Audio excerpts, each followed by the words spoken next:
Ya emang kita gitu, kita juga mandang Islam itu agama munafik. Kalau mendengar azan itu, saya itu menyamakannya dengan suara anjing menggonggong. Nabi Muhammad itu sebagai tukang cabul.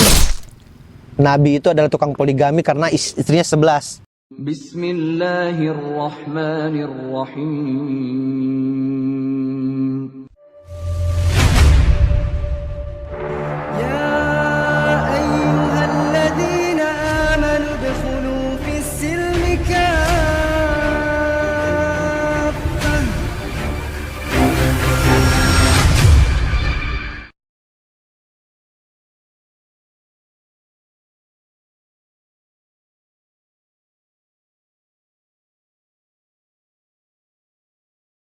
Bismillahirrahmanirrahim.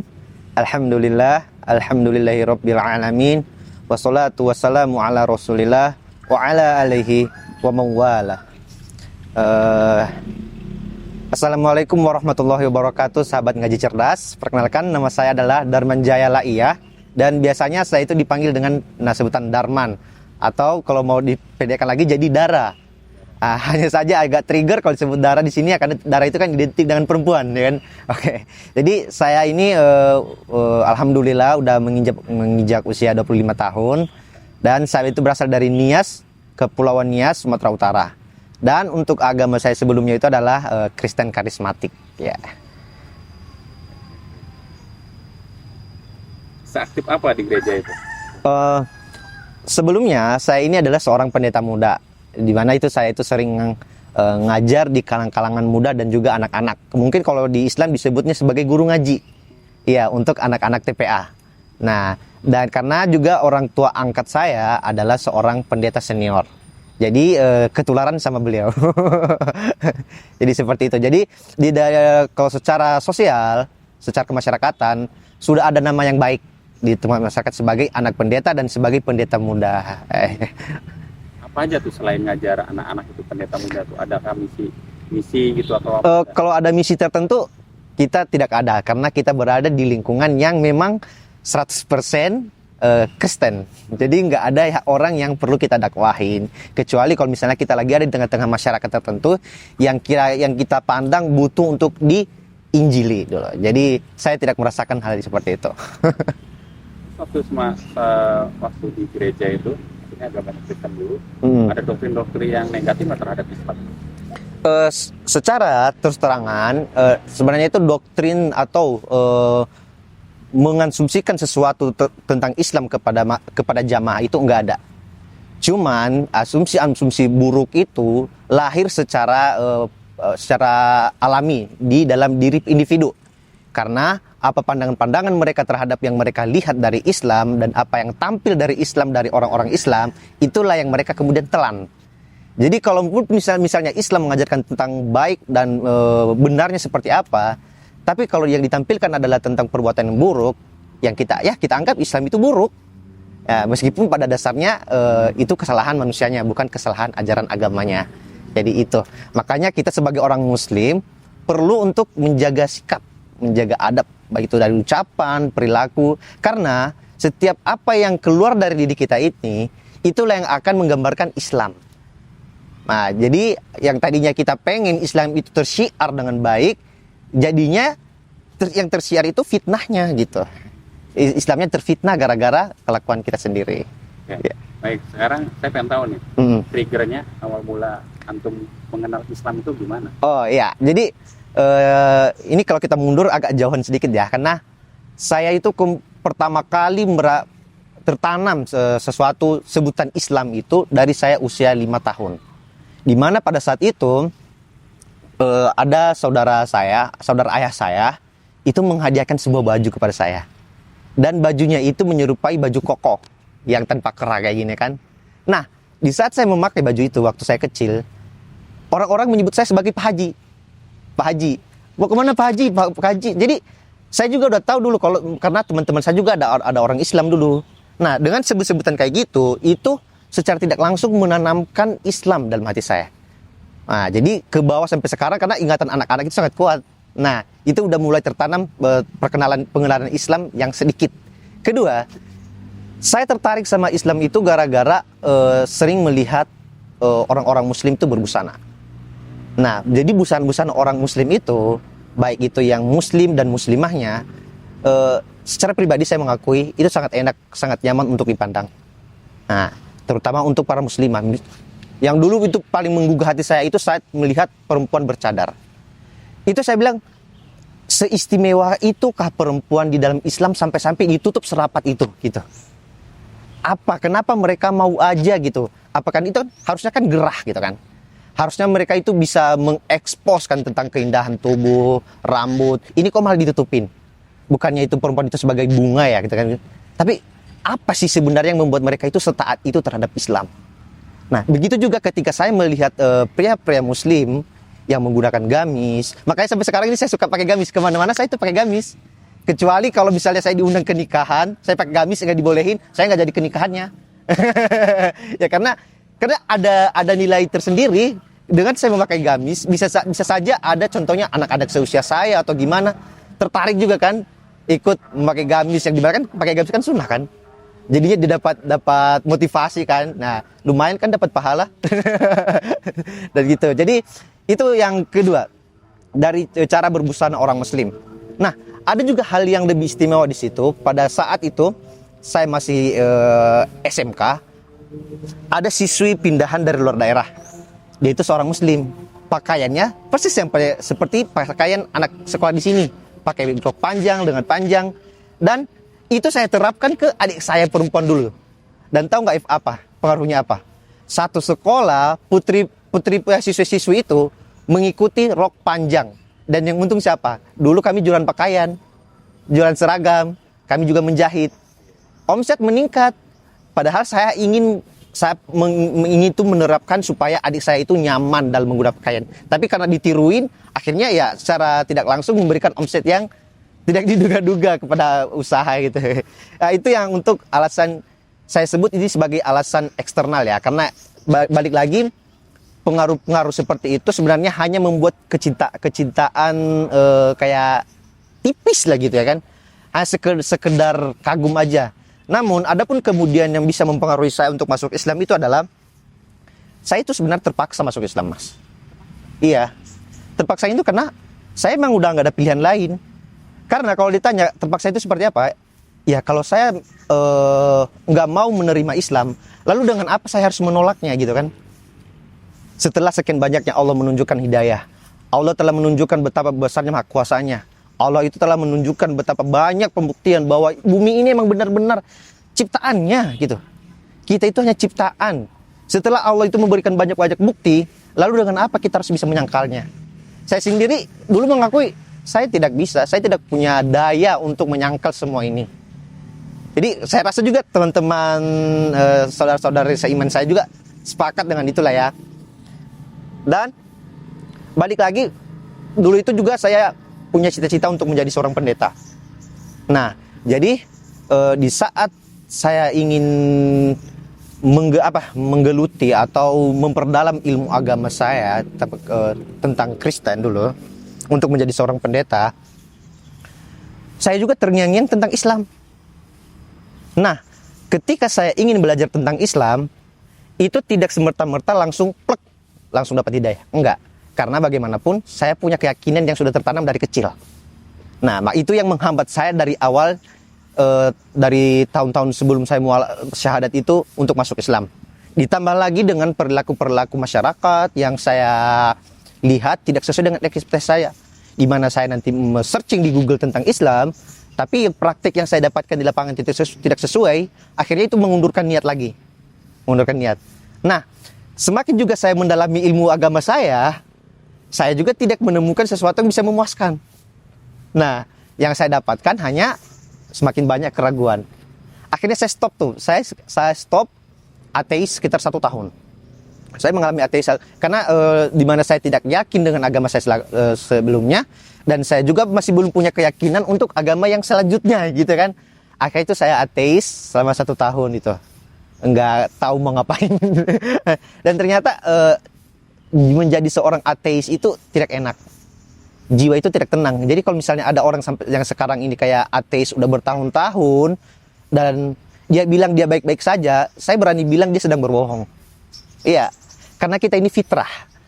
Kita ini sebenarnya dari awal penciptaan itu sudah diperkenalkan dengan sang pencipta. Nah, ketika kita tidak mengakui kemudian bahwa kita itu punya sang pencipta, berarti kita sedang membohongi diri kita sendiri. Jadi naluri itu bakal menolak. Ya, hati nurani itu bakal menolak pernyataan kita itu. Nah, jadi saya nggak tahan dulu itu ateis. Setelah itu nggak tahan. Saya nggak menemukan kenyamanan dan ketenangan itu nggak ada. Yang ada malah kayak kegelisahan.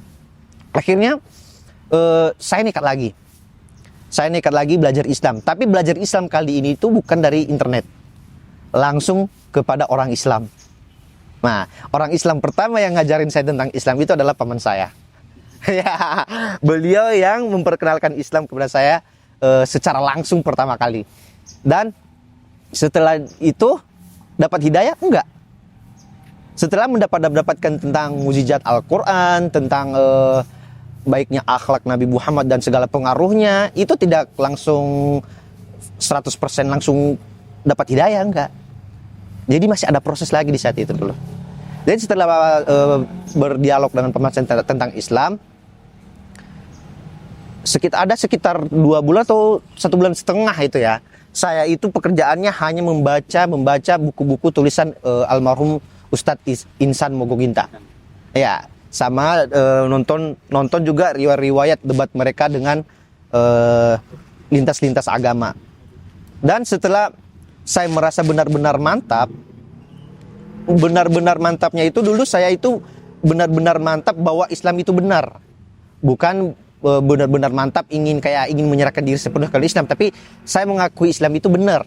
Nah, jadi saya bersedia untuk syahadat di tahun 2021.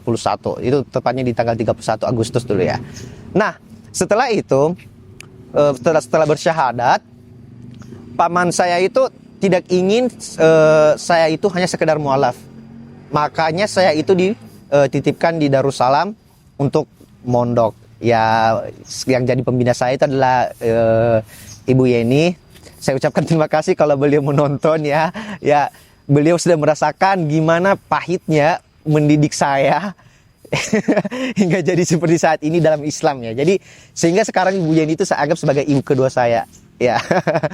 Nah, karena tadi saya bilang pertama, bagaimanapun kita mendapatkan keyakinan atau kita mendapatkan pembuktian dari sesuatu yang baru, tetap aja yang lama itu akan menang karena dia lebih lama tinggal dalam diri kita. Nah, saya 4 bulan mondok itu sebenarnya sia-sia. Kenapa? Karena saya belajar Islam itu jadinya hanya sebagai mencari-cari hal lain yang bisa saya gunakan untuk membatalkan keyakinan saya dengan Islam. Tapi qadarullah, saya nggak berhasil. Saya nggak berhasil menemukan sesuatu celah untuk saya tidak jadi masuk Islam.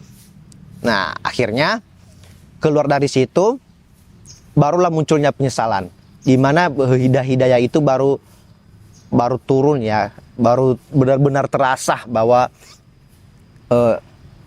selama yang saya pelajari ini tentang Islam sepertinya masih hambar, dan sekarang kayaknya udah benar-benar fix Islam memang udah tidak bisa didebat lagi. Islam lah yang paling benar, Islam agama tauhid yang paling benar. Akhirnya saya membukakan hati sepenuhnya di situ. Dan saya minta untuk dipondokkan lagi. Ya, karena saya nyesel. Karena setelah 4 bulan saya pembinaan itu, saya masih belum bisa baca Al-Quran. Ya, saya masih belum punya hafalan. Dan ya, masih kayak sesuatu yang nggak ada hasil lah gitu ya. Akhirnya saya minta dipondokkan lagi. Dan ketemunya sama Bu Yeni lagi. Gitu. Ya, saya lagi nyari pondok. Tiba-tiba Bu Yeni nawarin, mau mondok lagi nggak? Ya, kayak saya bilang, ini memang udah takdir Allah ya. Di saat saya mencari-cari malah ada orang lagi yang nawarin gitu kan. Akhirnya saya mondok, alhamdulillah 1 tahun di pesantren Mahat Darussalam. Dan sekarang untuk baca Al-Quran udah alhamdulillah. Dan untuk hafalan insya Allah udah 2 juz. Dan untuk ilmu fikih sekarang udah alhamdulillah. Namun tidak semerta-merta perjalanan itu kayak tadi saya ceritakan kayak gampang banget ya.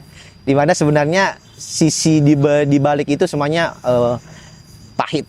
Ya, mungkin teman-teman para mualaf yang lain juga pasti merasakan hal yang sama. Dimana pasca mualaf itu bakal ada merasakan kayak tekanan.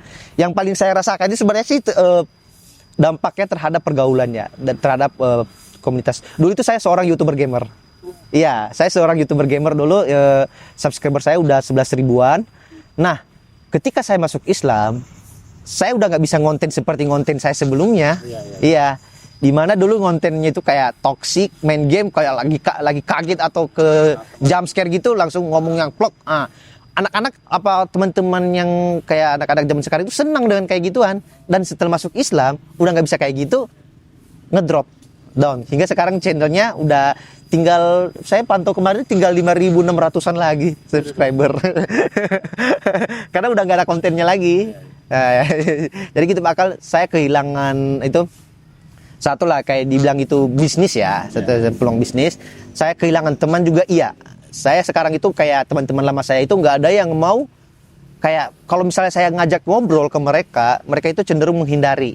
Kayak dipersingkat obrolannya sama mereka ya, karena emang seanti itu dengan saya. Jadi saya emang seanti itu. Jadi kalau dari segi orang tua sampai saat ini untuk apalagi orang tua angkat saya masih belum terima dengan saya masuk Islam, yang dimana sekarang itu ijazah saya aja masih ditahan. Iya, makanya sekarang itu saya itu kalau pengen nyari kerja nggak bisa. Susah, ijazah saya udah ditahan. Nah, kalau kemarin saya coba tuh rayu-rayu untuk minta, syaratnya harus ke sana, dan ya tau lah kalau ke sana seperti apa. Pasti kalau ya syukur-syukur lah kalau nggak sampai berantem. Ada yang ketinggalan nih. Iya, gitu.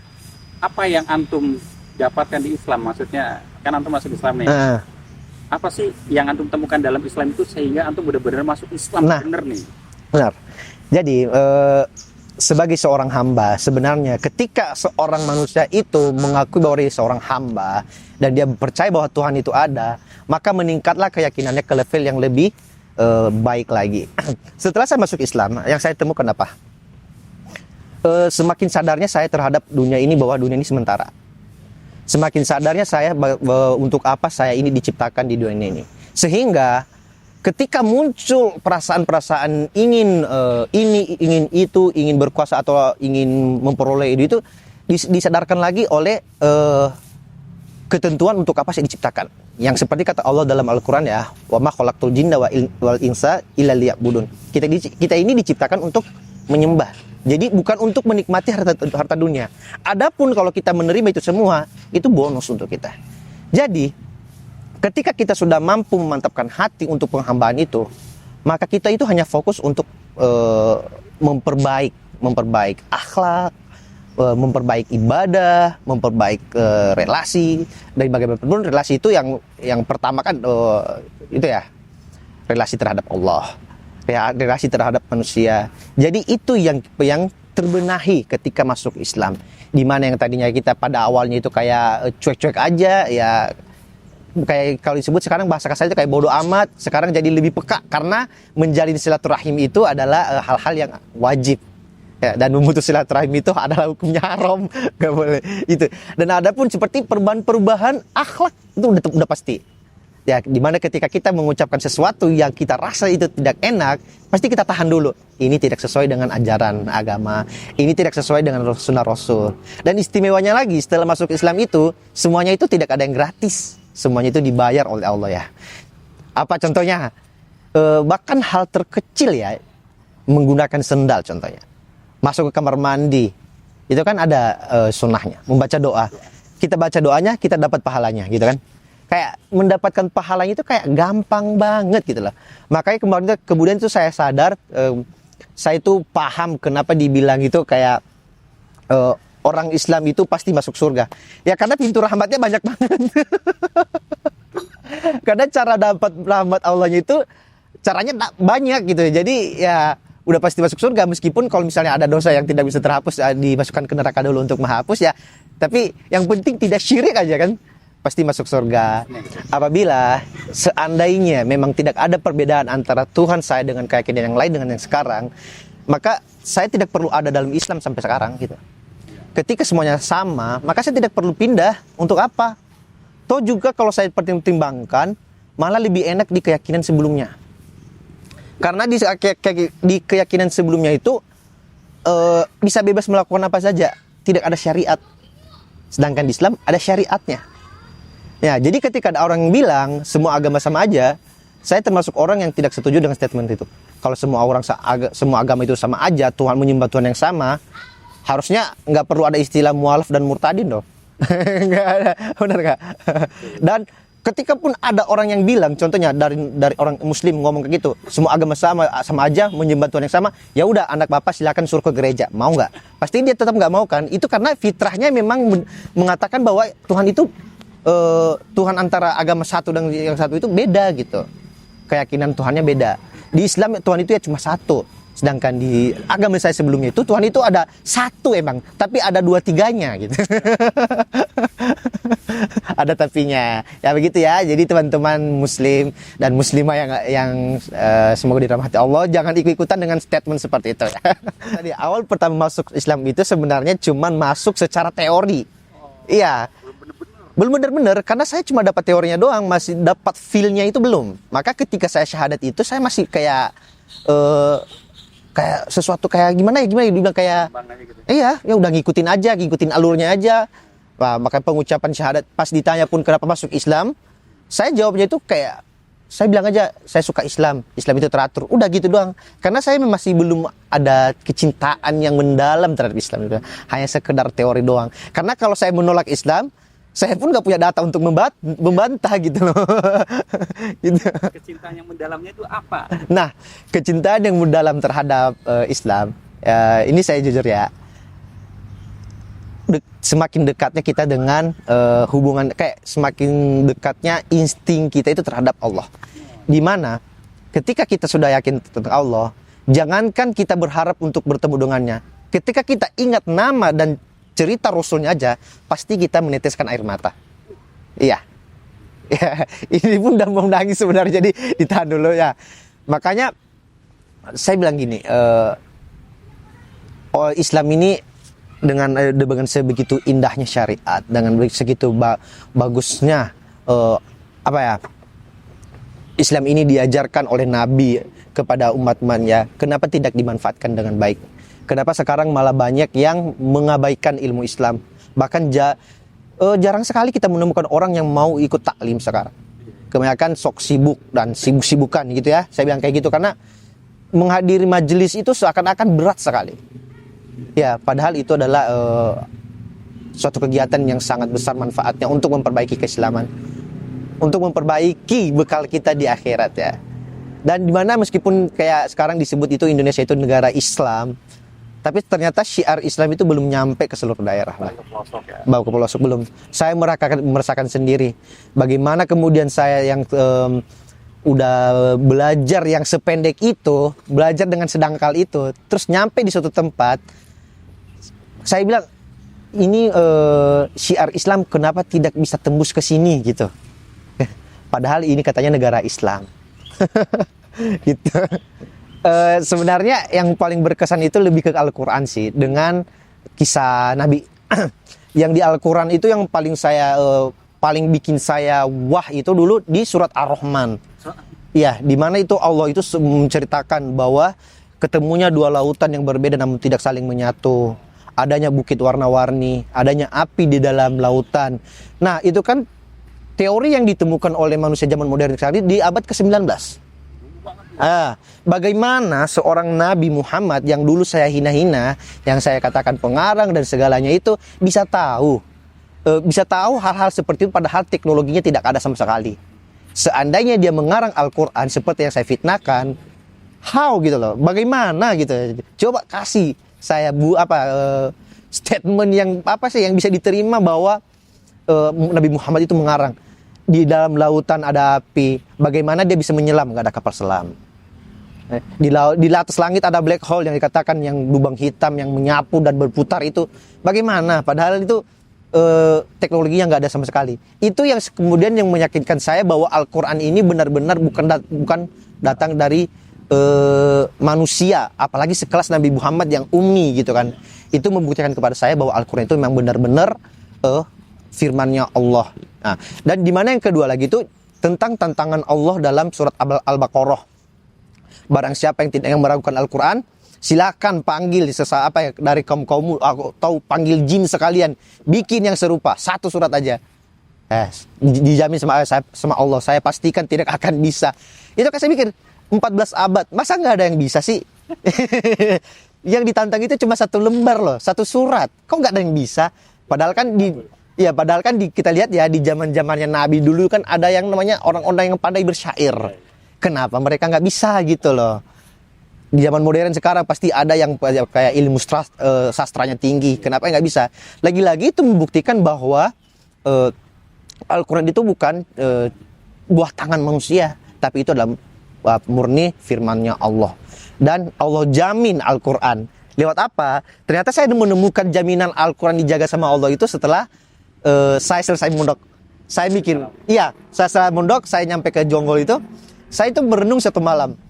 Kenapa sih Allah itu menyebutkan bahwa Al-Quran itu dijamin dan dijaga? Dengan apa gitu? Dengan apa? Ternyata saya baru sadar Al-Quran itu dijaga oleh Allah lewat para hafiz, yaitu dengan cara menguatkan hafalan mereka. Baru saya ngeh, oh ternyata ini cara Allah untuk mempertahankan, menjaga Al-Quran. Jadi dulu statement saya itu ya, saya mencari-cari bagaimana Allah menjaga Al-Quran itu seperti apa gitu. Jadi untuk para hafiz ya, selamat ya kalian menjadi orang kepercayaan Allah. Dijaga keistiqomahannya. Sebenarnya saya tidak mau lagi untuk mengingat-ingat itu ya, karena terlalu vulgar dan dan sangat krusial. Dulu itu orang yang termasuk saya ya, dalam hal ini saya pribadi sebagai orang yang non muslim itu mempunyai dua sifat. Satu, sifat bodoh amat. Kedua, sifat benci. Nah, yang paling besar dalam diri saya dulu waktu saya belum masuk Islam itu adalah benci. Jadi apapun tentang kebaikan yang diomongkan tentang Islam itu nggak masuk. Yang masuk itu tentang keburukan. Fitnah-fitnah apa kemudian yang saya lontar-lontarkan terhadap Nabi, subhat-subhat tentang Islam, itu saya yang sangat saya sesali sampai sekarang ya. Makanya saya bilang tadi itu, saya itu sebenarnya nggak pengen ingat-ingat itu lagi ya kan. Tapi termasuk ya tipis-tipis, dulu itu saya sering menyebut bahwa Nabi itu adalah tukang poligami. Nabi itu adalah tukang poligami karena istrinya 11. Nah, padahal kalau misalnya Nabi kita sebut sebagai poligami, harusnya nggak sama janda dong. Kan dia Nabi, masa nggak bisa dapat gadis, gitu kan? Lagi-lagi bantahannya itu. Dan ternyata Nabi pun poligami itu ada tujuan dakwahnya. Dimana ketika dia menikahi seseorang, ada satu kafilah yang masuk Islam. Jadi bukan karena syahwat, bukan karena nafsu. Nah, ada lagi kemudian di mana saya itu menyebut Nabi Muhammad itu sebagai tukang cabul. Iya, karena yang kita dengar, yang saya dengar dulu tentang Nabi Muhammad itu bahwa Nabi itu menikahi seorang anak-anak. Dan kita berpikir ya, menikahi anak-anak apalagi kalau bukan kayak gitu sebutannya. Ya nauzubillahi min zalik ya. Nauzubillahi min zalik ya. Itu termasuk kesalahan besar saya sekarang. Ya. Dan sebenarnya ada banyak. Saya nggak mampu untuk menyebutkannya sekarang. Saya menyebutkannya sekarang itu sebagai aib. Jadi saya nggak mampu untuk menyebutkannya kembali. Itu antum dapat bisa membenci sebenci itu terhadap Rasulullah, antum informasinya dari mana? Nah, kan saya udah bilang tadi, kita benci terhadap Rasulullah itu sebenarnya bukan sesuatu yang ada alasan, tapi sesuatu yang tanpa alasan. Karena yang kita rasakan itu adalah mereka berbeda dengan kita. Jadi segala sesuatu yang berbeda dengan kita itu adalah lawan. Nah, jadi ketika ada informasi yang dilontarkan atau subhat yang dilontarkan dari sesama terus nyampe ke telinga, itu nggak akan diklarifikasi, langsung ditelan saja. Karena bagaimanapun mereka musuh, ngapain kita mengklarifikasi mereka ya kan? Yang penting kita punya bahan untuk menyerang, apalagi di Facebook dulu. Di Facebook itu saya sering debat lintas agama dengan grup-grup Facebook dulu. Dan yang terlontar ya pasti itu fitnah-fitnah, menjelek-menjelekkan, memaki-maki dan lain-lain. Itu ada mempelajari agama Islam untuk menjelekkan nggak dulu? Ya tujuan awal saya 4 bulan itu ya itu. Mempelajari Islam? Iya, saya masuk pondok 4 bulan itu ya tujuan saya itu. Tujuannya? Untuk mencari-cari kelemahan Islam. Yang aku dapat apa? Yang saya dapat kenapa? Saya minta mondok lagi. Ternyata Ternyata saya ketagihan mondok. tidak menemukan gitu kan. Oh tidak, capek sendiri. Kalau sekelas orang yang sudah mempunyai kompetensi atau sudah ada gimana ya, udah punya kompetensi di bagian ahli itu tidak mampu, apalagi saya gitu. Iya. Ada antum takut juga ya. Iya, akhirnya. Nah, tadi belum detail antum menjelaskan bagaimana reaksi keluarga antum ketika antum masuk Islam. Apakah diusir, ditentang, disayang, didukung, gitu. Sehingga antum tiba dari Nias ke Medan lalu ke Cibubur tuh bagaimana? Oh, jadi sebenarnya reaksi keluarga itu pengaruh awal Islam itu dari saya itu udah dari Nias, tepatnya pas masih SMA. Namun kemudian saya merantau ke Medan sekitar 2 tahun dan di saat itu saya masih Kristen. Nah, setelah bergejolak di Medan 2 tahun, baru saya pindah ke Jakarta. Dan di Jakarta lah saya masuk Islam. Kemudian, nah untuk reaksi keluarga, saya itu ada satu hal yang sangat saya syukuri banget. Yaitu ketika saya masuk Islam, tapi di mana kondisinya orang tua saya itu tidak satu pulau dengan saya. Karena saya jadinya tidak merasakan kayak dipukul secara fisik dan lain-lain. Jadi saya kan jauhan. Karena jauh ya. Kan jauhan gimana? Jadi yang saya rasakan itu cuma pukulan secara lisan. Meskipun ya sebenarnya secara sakit ya sama-sama aja sakit. Cuman itulah termasuk keuntungan kalau mau ketemu saya. Tapi untuk secara relasi dengan orang tua udah tentu renggang. Bahkan sampai sekarang. Kalau misalnya nelpon sekarang masih suka disudutkan, masih suka diserang, itu udah pasti. Berarti belum menerima. Ya, apalagi dengan keadaan saya itu orang tua angkat.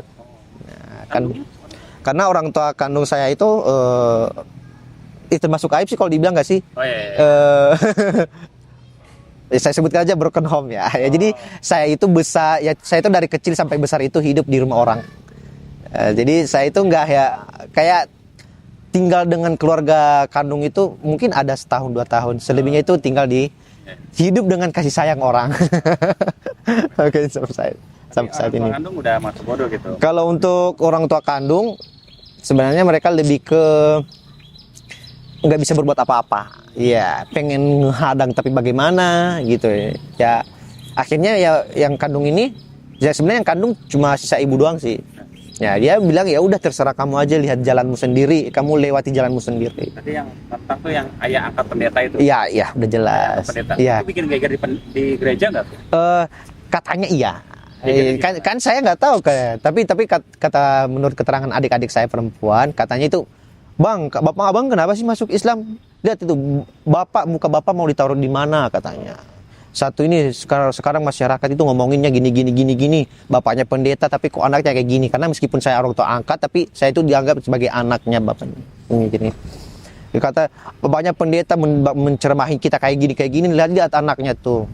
Masuk Islam, masuk ajaran agama munafik katanya. Nah, ya emang kita gitu. Kita juga mandang Islam itu agama munafik. Apalagi ketika dengar azan. Dulu tuh waktu saya masih Kristen itu, ini saya pribadi ya, saya nggak menyebutkan orang lain. Kalau mendengar azan itu, saya itu menyamakannya dengan suara anjing menggonggong. Iya. Makanya kemarin pas ada yang itu ya, isu yang seorang pejabat yang ngomong tentang itu, ya saya bilang, oh ini sifat saya dulu. Ini sifat saya dulu ya. Apalagi kalau dengar Al-Quran, kita kayak ngomongnya itu ya, ngapain sih orang-orang munafik baca-baca Al-Quran, nggak ngerti juga. Kenapa bilang munafik? Iya, karena namanya juga pembenci. Namanya juga pembenci ya. Udah ada penyakit dalam hati ya, ngomongnya pasti kayak gitu. Meskipun kalau ditanya kenapa disebut munafik ya, nggak punya jawabannya. Padahal setelah sadar sekarang, saya bilang, dulu saya nyebut Islam itu orang-orang munafik. Padahal saya dulu yang munafik. Ya, gitu. Kalau sekarang kan saya masih belum merasakan nih tentang mencari nafkah dan lain-lain ya. Karena setelah pas saya mualaf itu saya langsung dipondokkan. Tapi yang paling terasa untuk saya itu adalah dimana tidak ada, saya itu punya ketenangan dan tidak punya keterburu-buruan terhadap sesuatu hal. Jadi tidak ada kayak sesuatu hal kayak pengen ini tuh kayak diburu-buru banget, enggak. Karena balik lagi tak kembalikan, kalau misalnya itu memang udah rezeki saya, Allah pasti takdirkan dia untuk saya. Kalau itu bukan rezeki saya, dia tidak akan jadi milik saya gitu. Jadi lebih ada ketawa kayaknya ya, ketawaduan atau gimana disebut itu. Ya, jadi dia lebih ada sifat pasrahnya, lebih percaya kepada takdir Allah. Dan untuk relasi, ya tentu sekarang itu saya mengakui sendiri bahwa untuk relasi termasuk diperbaiki sedikit ya. Saya kayak nggak punya sesuatu target yang istimewa ya, karena saya anggap Islam, saya masuk Islam itu kewajiban, ya bukan sesuatu yang harus ditukar tambah dengan apapun. Ya jadi ketika saya masuk Islam, saya itu tidak menginginkan kayak saya masuk Islam saya pengen dapat ini, enggak. Bahkan untuk urusan kehidupan itu sebenarnya saya pisah untuk urusan Islam. Jadi untuk urusan kehidupan jangan sampai mengganggu urusan akidah saya, dan akidah saya jangan sampai membuat saya itu semakin lemah untuk kehidupan saya gitu. Kalau boleh semakin bertambah gitu. Sebenarnya untuk ya ada ya kata-kata pepatah yang mengatakan kemarin itu, berdebat dengan orang bodoh itu adalah hal yang sia-sia. Nah, saya termasuk orang yang memilih untuk menghindari hal yang sia-sia. Nah, jadi cukup mengatakan satu hal aja, semoga dapat hidayah. Nah, karena percuma mendebat mereka dengan sejuta fakta pun nggak bakal diterima. Ya, karena emang tabiatnya seperti itu. Kecuali kalau mereka punya keinginan sendiri untuk membantah, sama seperti yang saya lakukan ketika saya masuk Islam. Saya punya subhat, saya punya fitnah terhadap Islam, tapi saya sendiri yang mengusahakan untuk membantahnya. Itulah yang membuat saya semakin yang kemudian membuat saya itu jatuh cintanya itu benar-benar sangat jatuh cinta dengan Islam. Karena bantahan saya itu saya bantah sendiri. Jadi bukan orang lain. Islam kafah itu kan namanya masuk Islam secara menyeluruh ya. Dimana kalau disebut masuk Islam secara menyeluruh bukan hanya KTP-nya doang, bukan hanya badannya doang, tapi harus disertakan dengan akhlaknya juga kan. Termasuk juga untuk muamalahnya, di mana muamalah dan lain-lain hal aspek yang berkaitan dengan Islam. Dan sekarang itu kayak sangat agak sedikit prihatin kalau melihat masyarakat ya sekarang, kayak disebut Islam tapi kayak perilaku, ucapan, tapi mereka Islam gitu. Tapi perbuatan mereka sehari-hari itu tidak menggambarkan Islam. Makanya disebut Islam kafah, itu masuk secara keseluruhannya. Jadi ya jangan cuma namanya doang Islam gitu loh. Jadi harus ditunjukkan juga bahwa melalui perbuatan dan ucapan gitu. Jangan hanya. Jadi untuk pengalaman saya sendiri, cara saya paling pertama untuk menjaga keistiqomahan itu adalah yaitu mencegah pergaulan. Ya, karena saya udah punya akidah. Namun ketika saya bermuamalah kembali kepada orang-orang di saat akidah saya itu masih belum kokoh, otomatis saya akan goyah. Apalagi ketika mereka menyinggung tentang hal-hal yang memang dulu kita pernah lakukan. Nah, kita lagi pengen tobat nih, pengen keluar dari zona itu. Tiba-tiba kita diajak lagi ke situ. Nah, sedangkan kita masih belum sekuat itu untuk memilah diri. Ya, jadi makanya saya lebih memilih untuk menjaga pergaulan. Ya, sebisa mungkin saya jangan dulu berkomunikasi dengan yang kira-kira tidak memberikan efek positif untuk saya. Nah, setelah kemudian saya rasa akidahnya udah kuat, baru saya kemudian mulai menjalin muamalah seperti normal, kayak masih kayak berdialog biasa, meski kayak debat-debat tipis-tipis itu nggak apa-apa. Yang penting kita itu tetap menjaga pergaulan itu, yang dimana pergaulannya itu jangan sampai merusak akidah kita yang sudah kita usahakan. Dan balik lagi, jangan pernah berhenti belajar. Ketika kita udah masuk Islam namun tidak mau belajar, maka apa yang kita usahakan selama ini akan tidak memberi manfaat apa-apa untuk kita. Ya, jadi semua orang bisa saja belajar tentang Islam, tapi ketika dia tidak mampu menjaga dan tidak memohon pertolongan kepada Allah, maka semua itu akan sia-sia. Baik, di mana kita banyak dengarkan ada orang mualaf yang katanya dapat hidayah, 1 bulan kemudian, 1 tahun kemudian balik lagi ke Kristen. Ya, karena gejolaknya kayak gitu, karena tidak mempunyai ketekunan untuk mempertahankan. Baik, terima kasih saya ucapkan kepada teman-teman semua yang dari Ngaji Cerdas yang telah bersedia untuk memberikan ruang kepada saya menyampaikan kisah tentang perjalanan hijrah saya di sini. Dan terima kasih juga kepada teman-teman para supporter dan para donatur ya, yang insya Allah setiap amalnya diterima oleh Allah Subhanahu Wa Taala. Dan sebenarnya kisah hijrah saya ini disampaikan di sini tidak sepenuhnya karena mengingat satu hal dan yang lain-lain ya kan. Ya, jadi saya hanya menyampaikan garis besarnya saja. Dan saya berharap apa yang saya sampaikan, kalaupun tidak besar, semoga sedikit bisa diambil sebagai pelajaran atau sebagai motivasi untuk teman-teman semua. Bagi para pejuang akidah, perjuangkan akidahmu, tetaplah kuat. Wassalamualaikum warahmatullahi wabarakatuh. Assalamualaikum warahmatullahi wabarakatuh, sahabat ngaji cerdas. Nama saya Andreho, saya mu'alaf tahun 2019. Ya, maukah namamu dituliskan di Al-Quran yang kamu wakafkan? Kamu juga bisa menuliskan nama orang tuamu dan didoakan oleh santri penghafal Quran dan mu'alaf penghafal Quran. Insya Allah kamu akan mendapatkan double kebaikan dan pahala kebaikan. Bayangkan betapa besar pahala yang kamu dapatkan dari satu Al-Quran yang kamu wakafkan. Yuk sahabat ngaji cerdas, kita lebih banyak mewakafkan Al-Quran untuk menebar kebaikan. Semoga Al-Quran yang sahabat ngaji cerdas wakafkan akan menjadi amal jariah yang tidak terputus.